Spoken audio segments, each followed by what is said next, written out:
കോൺഗ്രസ് വണ്ടിപ്പെരിയാറിൽ വലിയ പ്രതിഷേധത്തിന് പോയി. ഇപ്പോൾ നിർഭാഗ്യകരമായൊരു സംഭവം ഉണ്ടായത് ആ കുട്ടിയുടെ അച്ഛന് കുത്തേറ്റു എന്നുള്ളതാണ്. അപ്പോൾ പ്രതിയുടെ ലെഫ്റ്റ് ബന്ധം അറിയാം, തീർച്ചയായും കുറച്ചുകൂടി ജാഗ്രത കാണിക്കുന്നുണ്ടോ സംവിധാനങ്ങൾ? അല്ല, സർക്കാർ എന്തുകൊണ്ട് ഇത് ഇത്തരമൊരു അവസ്ഥയിലേക്ക് എത്തിച്ചു എന്നുള്ളതാണ് പ്രധാനപ്പെട്ട ചോദ്യം. ഏറ്റവും നിർഭാഗ്യകരമായ സംഭവം നടന്നു. കോടതിയിൽ അവർ ഫൈറ്റ് ചെയ്തില്ല. പ്രോസിക്യൂഷൻ ദയനീയമായി പരാജയപ്പെട്ടു കോടതിയിൽ. ആ പരാജയത്തിന് ശേഷം ഇപ്പം ജനരോഷം ശക്തമായപ്പോൾ അവർ അപ്പീൽ കൊടുക്കുന്നു പറഞ്ഞു. പക്ഷേ അതിനിടയിലാണ് പിതാവിനെതിരെ നേരെ നടന്നിരിക്കുന്ന ഏറ്റവും വേദനാജനകമായിട്ടുള്ള ഈ ആക്രമണം. മകള് മരിച്ചു കിടക്കുന്ന ഒരു പിതാവിനെ ആക്രമിക്കുക. പ്രതിയുടെ രാഷ്ട്രീയ പശ്ചാത്തലം എല്ലാവർക്കും അറിയാവുന്നതാണ്. അപ്പോൾ രാഷ്ട്രീയ സംരക്ഷണം പ്രതികൾക്ക് കിട്ടുന്നതുകൊണ്ടല്ലേ പ്രതിയുടെ സഹോദരൻ്റെയോ അഥവാ ബന്ധുക്കളുടെയോ ഭാഗത്തു നിന്നും ഇരയുടെ പിതാവിനെതിരായിട്ട് ഈ ആക്രമണം ഉണ്ടായത്. കേരളത്തിലെ സർക്കാർ സത്യത്തിൽ ഞങ്ങൾ നേരത്തെ പറഞ്ഞ പോലെ ഗുണ്ടകളെ സംരക്ഷിക്കുന്ന സർക്കാരാണ്, ക്രിമിനലുകളെ സംരക്ഷിക്കുന്ന സർക്കാരായി മാറിയിരിക്കുക. അവരുടെ കുടുംബത്തിന് ആവശ്യമായ സംരക്ഷണം നൽകുന്ന കാര്യത്തിൽ സർക്കാർ ദയനീയമായി പരാജയപ്പെട്ടു എന്നുള്ളതാണ് ഇത് കാണിക്കുന്നത്. ഒന്നുകിൽ മനഃപൂർവ്വം കൊടുത്തില്ല, അല്ലെങ്കിൽ സംരക്ഷണം കൊടുക്കാൻ തയ്യാറായില്ല. ഇതാണ് സംഭവം.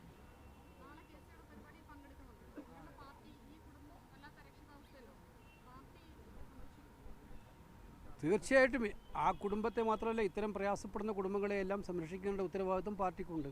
ഈ കാര്യത്തിൽ പാർട്ടി ആദ്യം മുതലേ ഒരു കൺസേൺ എടുത്തിട്ടുണ്ട്. അതുകൊണ്ട് തന്നെയാണ് അവിടെ ശക്തമായിട്ടുള്ളൊരു പ്രക്ഷോഭ പരിപാടികളുമായിട്ട് മുന്നോട്ട് പോകുന്നത്, ജനവികാരം പ്രതിഫലിപ്പിക്കാനായിട്ട്. തീർച്ചയായിട്ടും അത്തരം കാര്യങ്ങളിൽ ഞങ്ങൾ വളരെ ഗൗരവതരമായ സമീപനം സ്വീകരിക്കും. ബംഗാളിലെ സാഹചര്യം വളരെ വഷളാകുകയാണ്. കോൺഗ്രസ് അടക്കം അതിരൂക്ഷമായ വിമർശനങ്ങൾ ഉന്നയിക്കുന്നത് ഇ ഡി അറ്റാക്കിയപ്പെടുന്ന സാഹചര്യം ഉണ്ടായിട്ടുണ്ട്. അപ്പോൾ ക്രമസമാധാന നില തകരാറിലായി എന്നുള്ള കോൺഗ്രസ്, പ്രത്യേകിച്ച് അതിർ രഞ്ജൻ ചൗധരി രാഷ്ട്രപതി ഭരണം ഏർപ്പെടുത്തണമെന്നുള്ള ആവശ്യം പോലും മുൻപോട്ട് വെച്ചിട്ടുണ്ട്. അത് പാർട്ടിയുടെ ദേശീയ നയമല്ല. ഒരു സംസ്ഥാനത്ത് രാഷ്ട്രപതി ഭരണം ഏർപ്പെടുത്തണമെന്നുള്ളത് ഞങ്ങളുടെ പാർട്ടിയുടെ ദേശീയ നയമല്ല. അവിടെ പ്രശ്നങ്ങളുണ്ടാവും. അവിടുത്തെ പ്രശ്നങ്ങൾ അവിടുത്തെ PCC പ്രസിഡന്റ് പറയുന്ന അവിടുത്തെ പ്രശ്നവുമായി ബന്ധപ്പെട്ട കാര്യങ്ങളായിരിക്കും. പക്ഷേ അത് അവിടെ തന്നെ ഉള്ള കാര്യങ്ങൾ അവിടെ ചർച്ച ചെയ്യുക എന്നുള്ളതേ ഉള്ളൂ. ഈ VVPAT 100% എണ്ണമെന്നുള്ള ആവശ്യം വീണ്ടും തെരഞ്ഞെടുപ്പ് കമ്മീഷൻ വീണ്ടും അത് പ്രതികൂലമായിട്ട്. അല്ല, തെരഞ്ഞെടുപ്പ് കമ്മീഷൻ എന്തുകൊണ്ട് നമ്മുടെ ഒരു പ്രതിനിധി സംഘത്തെ കാണാൻ പോലും തയ്യാറാവുന്നില്ല? ഞങ്ങൾ ആവശ്യപ്പെട്ടത് ആകെ അത്രയേ ഉള്ളൂ, VVPAT എണ്ണണം എന്നുള്ളതാണ്. അതിനൊരു പ്രതിനിധി സംഘത്തെ അയക്കണം. പ്രതിനിധി സംഘത്തെ കാണുന്നില്ല എന്ന നിലപാട് വളരെ നിർഭാഗ്യകരമായ നിലപാടാണ്. കാരണം ഒരിടത്ത് ലോകത്ത് ഒരു രാജ്യങ്ങളിൽ, വികസിത രാജ്യങ്ങളിൽ പോലും ഈ വോട്ടിംഗ് മെഷീൻ ഉപയോഗിക്കുന്നില്ല. അപ്പോൾ എന്തുകൊണ്ടാണ് കോൺഗ്രസ് ഈ ഒരു ആവശ്യം? അതൊക്കെ കോൺഗ്രസും മാത്രമല്ലല്ലോ, ഇന്ത്യ മുന്നണിയിലെ ഘടകകക്ഷികൾ എല്ലാവരും കൂടെ ചർച്ച ചെയ്ത വിഷയമാണ്. ആ വിഷയത്തിൽ അതുകൊണ്ടാണ് ഞങ്ങൾ ഇലക്ഷൻ കമ്മീഷനെ സമീപിച്ചത്. ഇനി ബാക്കി കാര്യങ്ങൾ എന്താ വെച്ചാൽ മുന്നണിയിലെ ഘടകകക്ഷികളുമായിട്ട് ആലോചിച്ച് തീരുമാനിക്കും. ഈ സഖ്യ ചർച്ചകൾ സഖ്യ ചർച്ച കോൺഗ്രസ് പ്രസിഡന്റ് പറഞ്ഞില്ലേ? അല്ല, ഇനി ഗതി എങ്ങനെയാണ്?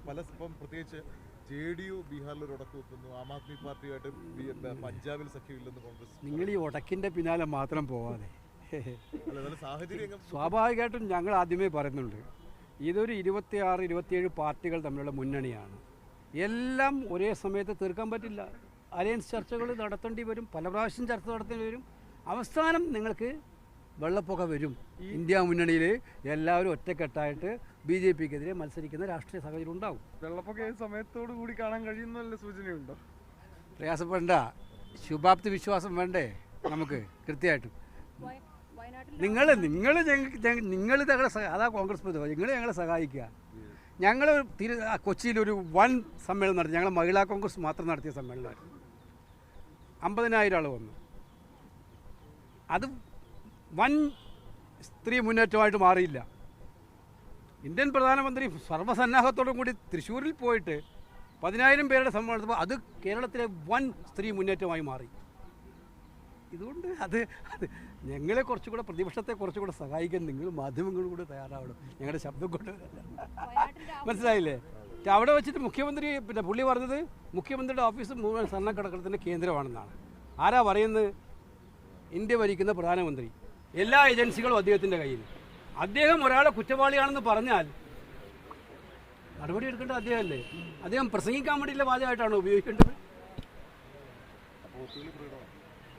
മാത്രമല്ല, അതിനുശേഷം മുഖ്യമന്ത്രി എന്തുകൊണ്ട് മറുപടി പറയുന്നില്ല? ഇത്രയും നീചമായ ഒരു ആരോപണം ഇന്ത്യൻ പ്രധാനമന്ത്രി കസേരയിൽ ഒരാൾ ഉന്നയിച്ചാൽ മുഖ്യമന്ത്രി സ്വാഭാവികമായിട്ടും അതിന് മറുപടി പറയണ്ടേ?